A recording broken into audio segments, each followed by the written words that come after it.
way I did it, I'm teaching it from a computer lab, and it's very much step by step. It's a 7-week module, so it is very intense for them. Plus, again, they're new into the country. So I had to introduce it, teach them on the screen what to do, and get everybody to log in. I've set up the activities in a way that they increase by difficulty. So the first week they actually have to do 7 activities as homework, but all very simple activities, just so that they get used to thinking in this way, being a reflector, etc., finding evidence themselves, but also using PebblePad as a tool. And then in the second session I would build up on that.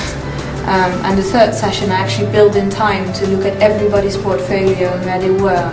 And in that way I was able to, if people had difficulties uploading things, or if they had just generic PebblePad issues, I could filter them out straight away. So this is then halfway into their module, so that from week 4 it becomes much more independent. And you see that learning curve as well in the students. These sections here are kind of templates set up by myself that they've been working on. And then what we see here is they need to do an introduction about themselves, and then they need to upload a few things which are their assignment then.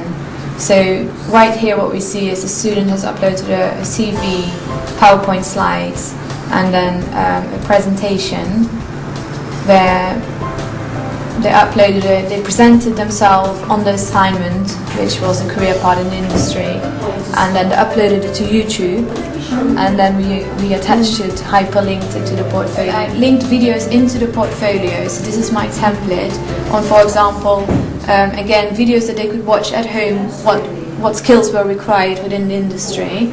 Then they did a session in the class, and then they had to basically create a flip chart on employability skills. I took a picture for them of the flip chart paper, and they uploaded it to their portfolio. So it becomes a very personal project, and see how they're learning. So we see here the student, again, giving their own story, etc. And then here she talks about how she got the job, she's attached a cover letter, etc. So talking about the time of when she, how she got the job and the recruitment process. Here you see objectives during the job and the job description.